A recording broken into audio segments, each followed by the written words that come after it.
দিন যত যাইতেছে ইতালিতে লোক তত বাড়তেছে। আর এই লোক বাড়ার কারণে ইতালিতে মানে চুরি ছেঁচড়ামি ডাকাতি মানে লুটপাট যা বলেন না কেন সব বাড়তেছে ইতালিতে। আর এগুলা মানে ইতালিতে নিত্যদিনের মানে একটা হয়ে গেছে। এখন এখানে যে ইতালিয়ানদের দোষ তেমন না, কিন্তু এগুলো দোষ সব আমাদেরই, কারণ আমরা দেশটার আইসা আবর্জনায় ভইরা ফেলাইছি। এইতে মানে বেশিরভাগই কাজগুলো করে আরবি আর আফ্রিকানরা।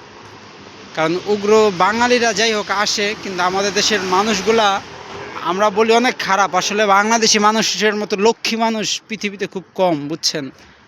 লক্ষ্মী কি লেখা কইলাম, কারণ বাংলাদেশের মানুষ মন দিল দিয়ে কাজ কাম করে, কোনো ফাও চিন্তায় থাকে না, কাম করেই ফ্যামিলিতে সব টাকা পাঠায় দেয়।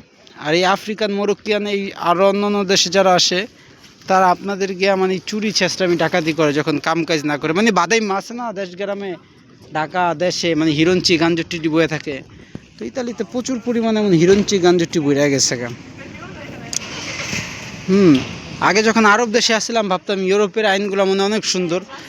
ইউরোপের আইন সুন্দর, আসলে এইসব লোকদের জন্য দেশটারে মানে হয়ে গেছে গা, বুঝছেন?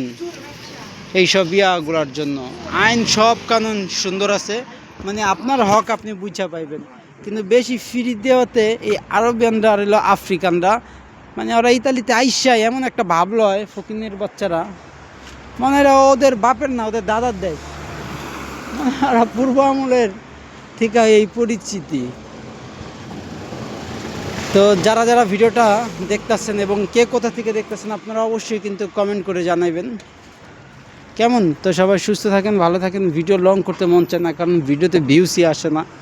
এত ভিডিও ডালি আপনাদের কি মানে এইসব ভিডিও একটু ভালো লাগে না? অবশ্যই কমেন্ট করে যাবেন, একটা কমেন্ট করলে ভালো লাগে। ওকে, তো ভালো থাকেন, সুস্থ থাকেন। চিবি দিয়া মতো মানি।